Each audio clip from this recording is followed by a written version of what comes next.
Shalom.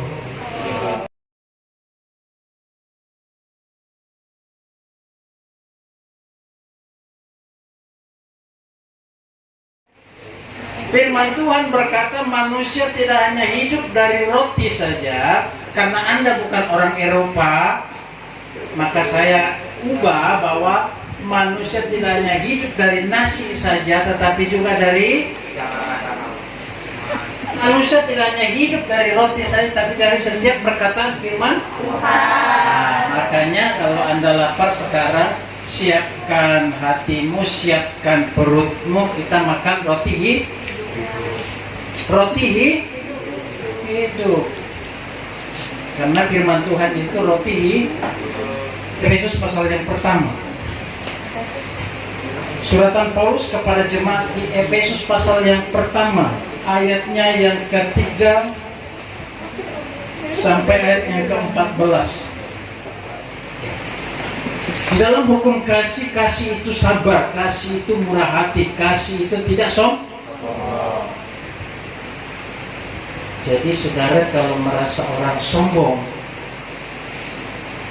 kalau bicara tentang kebenaran yang sesungguhnya di dalam kehidupan Allah secara alkitabiahnya, Anda tidak masuk surga.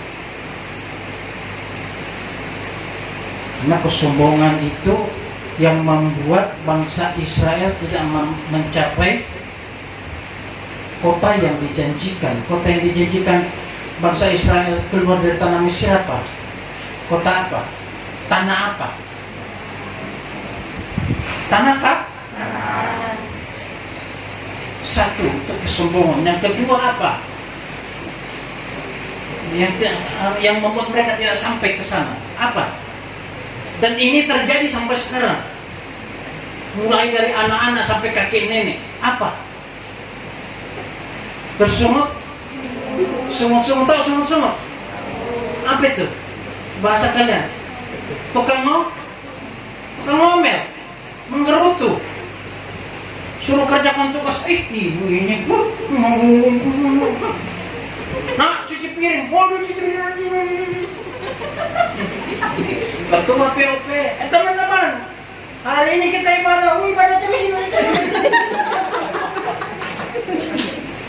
Sama bangsa Israel tidak mencapai kota Kanaan karena di tengah perjalanan ngomel melulu, lapar, ngomel. Siapa yang lapar sini ketawa-ketawa? Mak bunyi itu aku lapar, mak. Ada. Kan kasih. Jangan berkata, oh Tuhan kan maha pengasih, Tuhan kan maha penyayang, Tuhan kan maha pengampun. Kita akan bahas apa yang menjadi kebahagiaan orang yang percaya, orang yang seperti Anda ini. Walaupun masih ini saya katakan masih tak Anda tanya besar, tapi kami sebagai tokoh agama, guru sangat berharap Anda setia sampai mati seperti Tuhan. Ada pujiannya, setialah sampai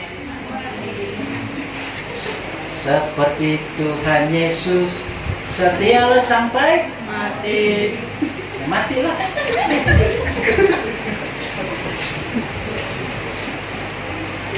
Sama melihat Allah membahagiakan saudara dan saya. Allah membahagiakan semua umat manusia secara umum. Karena itu firman-Nya. Allah karena kasih-Nya terhadap dunia. Jadi siapapun di dunia ini, termasuk binatang pun, Allah bahagiakan. Benar enggak? Makanya Tuhan Yesus berkata, lihat burung pipit, tidak pernah nyangkul, tidak pernah nanam padi, tapi panen padi. Benar ya? Di dalam firman Tuhan, apa yang membuat orang-orang yang percaya dalam Tuhan itu sangat berbahagia? Yang pertama, ayat yang ketiga dan keempat, terpujilah Allah dan Bapa Tuhan kita Yesus Kristus, yang di dalam Kristus telah mengaruniakan kepada kita segala berkat rohani di dalam surga. Ya, Anda perhatikan itu. Kebahagiaan mempercayai bahwa Allah menyediakan segala berkat surga. menyediakan, dikatakan di sini berkat-berkat surga, bukan berkat-berkat dunia yang Tuhan persiapkan untuk saudara dan saya, bukan. Berkat-berkat surga.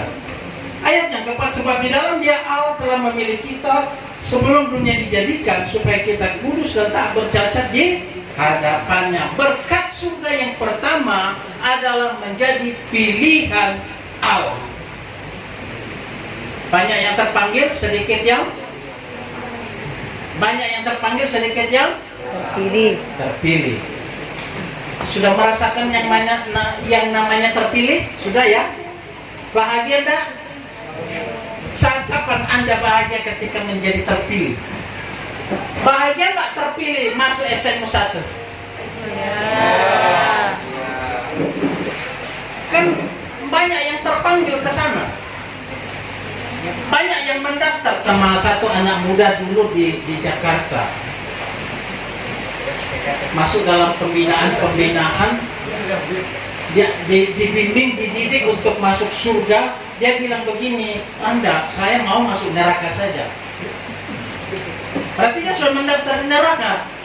Kenapa mau mendaftar di neraka? Kalau semua orang masuk surga, kasihan neraka kosong. Nah, kita mau jawab apa sudah?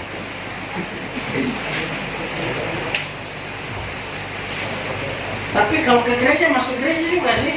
Tapi dia bilang kasih sayang neraka kosong.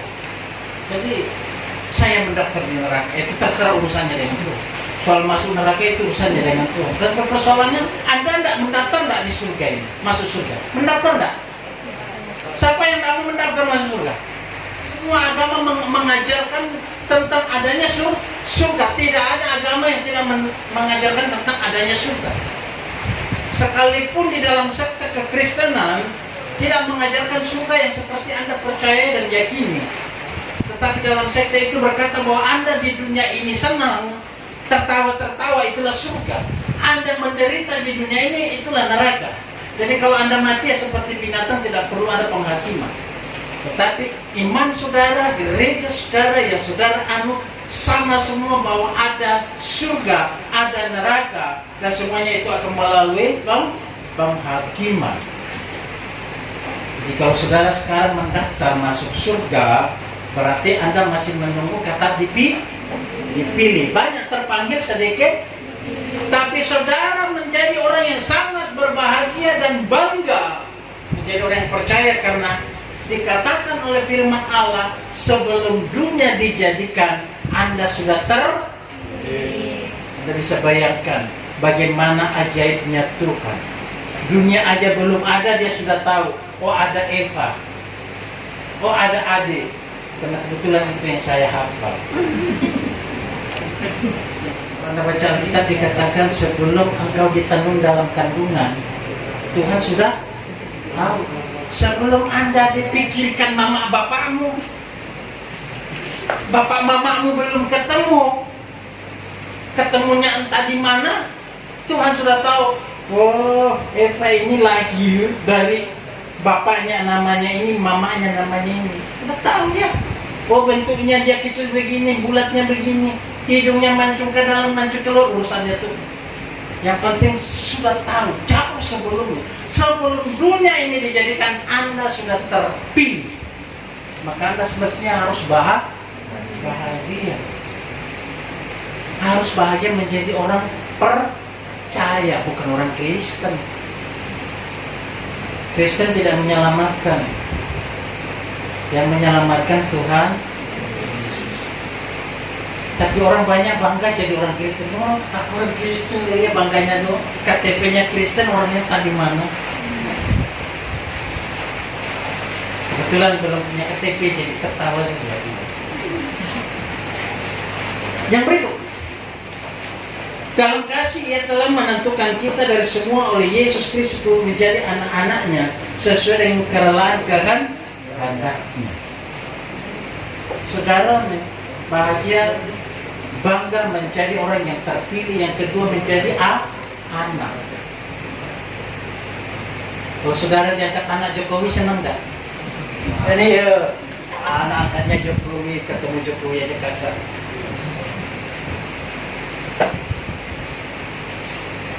Dekat dengan camat aja bangga.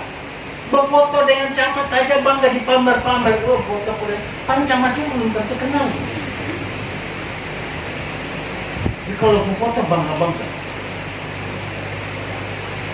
Siapa yang sudah berfoto dengan Tuhan Yesus?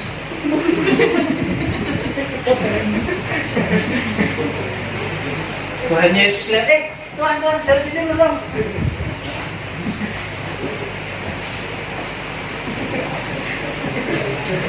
Anda tidak pernah jumpa dengan Tuhan Yesus, tapi Anda menjadi anaknya. Tuhan Yesus itu raja di atas segala raja, Tuhan di atas segala Tuhan. Bangga enggak? Makanya jangan takut jadi orang Kristen. Ada orang bawa parang, kamu Kristen bukan? Bukan.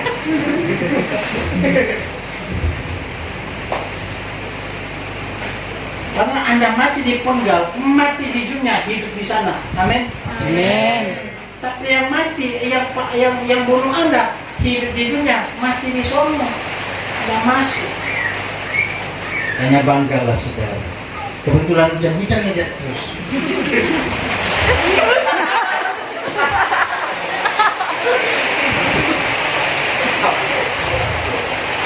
Nurut ya.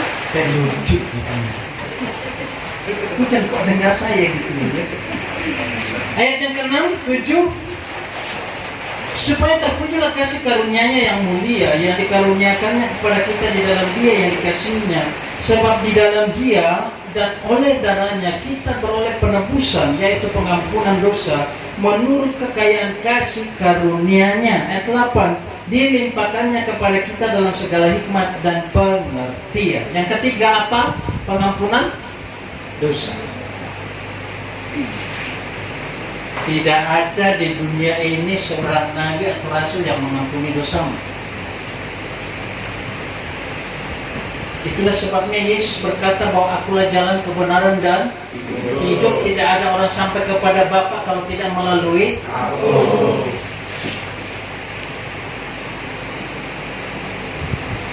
Tidak ada orang bisa selamat kalau tidak diampuni dosanya, dan pengampunan dosa itu yang sempurna hanya di dalam Yesus.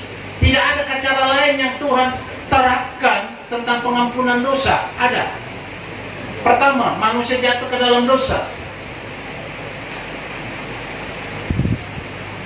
Ketika manusia jatuh ke dalam dosa, senang? Tidak, sembunyi. Tuhan datang. Ketika Tuhan datang, kenapa kau sembunyi, Adam? Oh, aku sudah melanggar. Kenapa kau melanggar? Ya, karena tak bertanggung jawab. Yang disalahkan siapa? Perempuan. Itu sih Tuhan ditaruh ke perempuan di samping pun, itu yang bikin kamu jatuh. Karena sudah jauh dari hubungan Allah, dikatakan oleh firman Allah, Adam harus keluar dari taman itu, harus kerja keras. Dengan berpeluh engkau akan makan.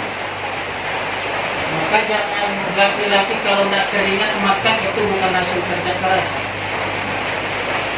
Sekarang ada pekerjaan yang tidak perlu keringat, ada kan? Tidak dibenarkan, jadi harus kerja. Jangan cuma duduk ongkang kaki, goyang-goyang kaki, mau terima duit, tidak. Maka Tuhan berkata untuk bisa mendekati saya, maka muncullah namanya hukum Taurat. Anda baca di dalam kitab Imamat, bagaimana cara Allah dengan menggunakan binatang, dan tidak ada pernah didapatkan binatang yang sempurna. Karena menjadi penghapus dosa harus binatang yang sempurna. Merpati, tidak ada cacatnya, tidak ada harus lepas bulunya satu. Kalau lepas bulu sayapnya satu, batal. Kambing, kalau ada kutunya, batal. Kalau ada kutunya kan pasti ada korengnya. Jadi kalau Anda kutu pasti dia ada rambutnya, ada korengnya.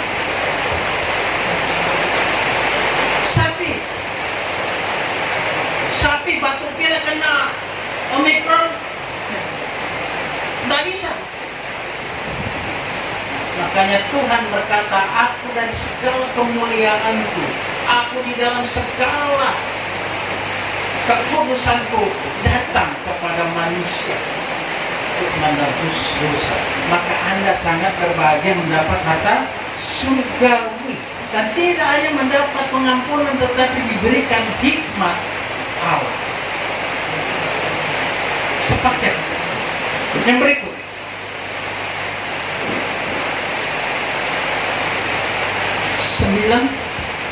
Sebab ia telah menyatakan rahasia kehendaknya kepada kita sesuai dengan rencana kerelaannya, yaitu rencana kerelaan yang dari semula telah ditetapkannya di dalam Kristus sebagai persiapan kegenapan waktu untuk mempersatukan di dalam Kristus sebagai kepala segala sesuatu, baik yang di surga maupun yang di bumi.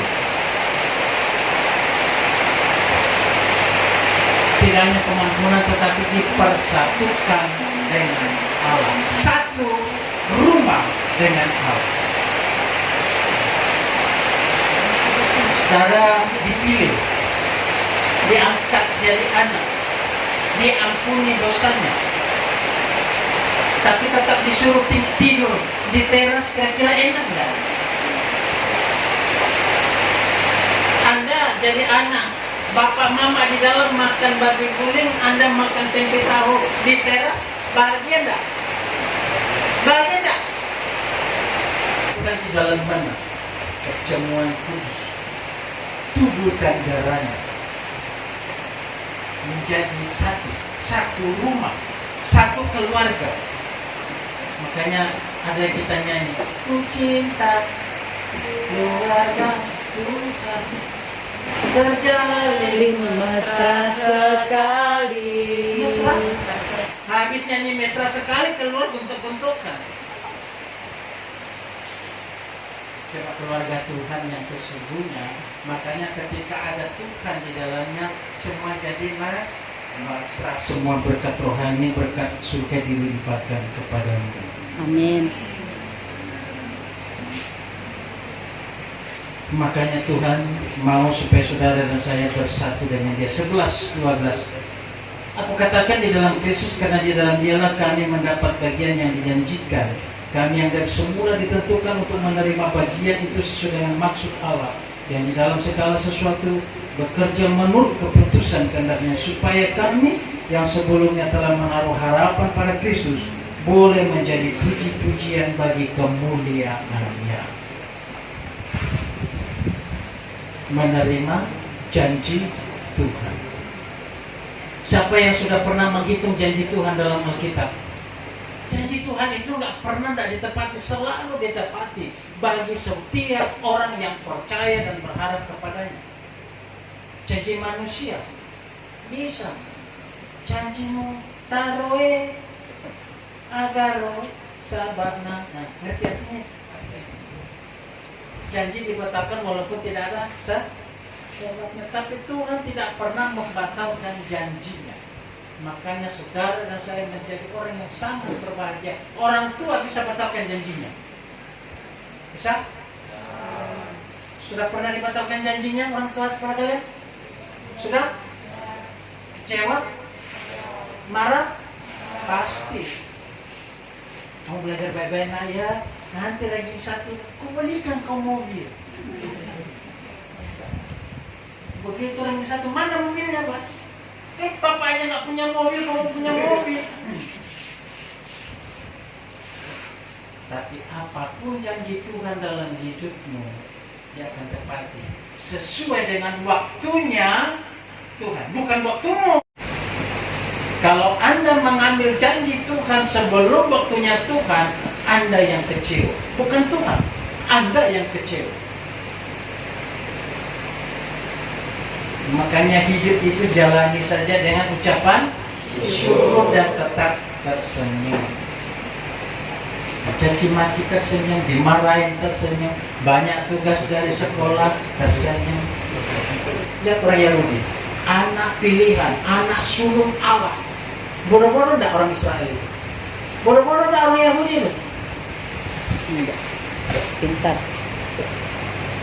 2 minggu bisa buat senjata tembus bunker yang setebal ini. 2 minggu saja dia bikin. Ini adalah janji Allah kepada Anda. Janjinya yang satu yang paling Anda harus imani, bahwa anak cucumu tidak akan meminta-minta, tapi kau akan meminta-minta bersama dengan anak cucumu kalau engkau tidak memiliki kecerdasan yang benar. Siapa yang sudah pernah di Jakarta? Banyak orang meminta-minta di sana? Banyak tak? Dikit-dikit lampu merah.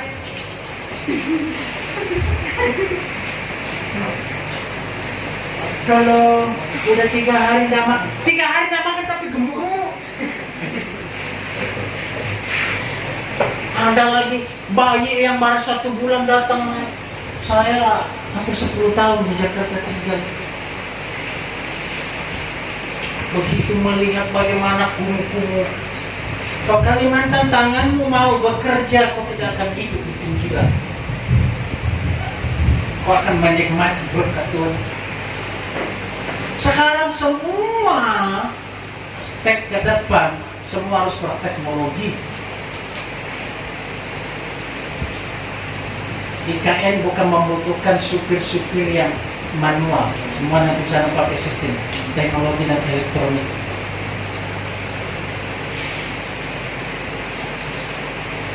Makanya Jokowi selalu mengembangkan yang namanya 1 pintu.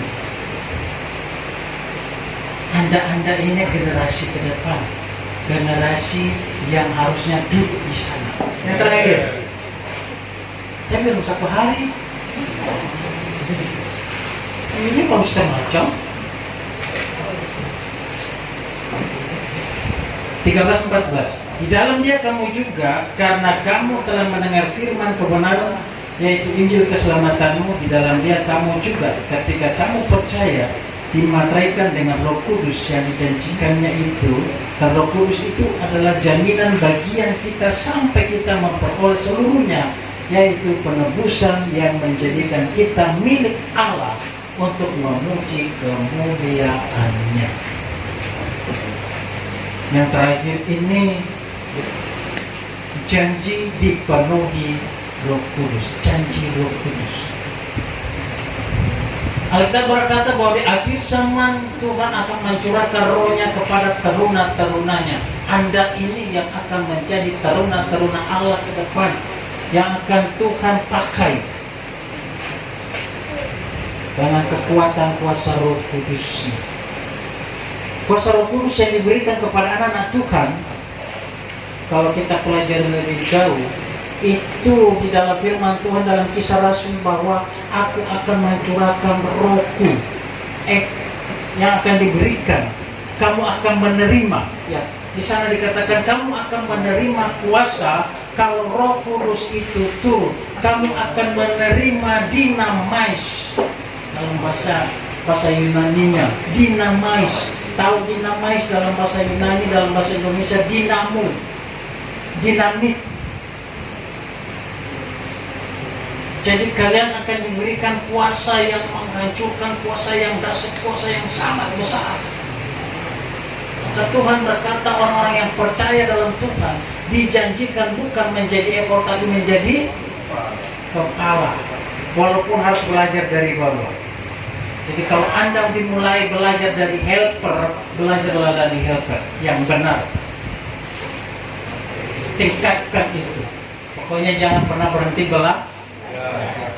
Jangan pernah berhenti mencoba yang baik, yang benar. Ya.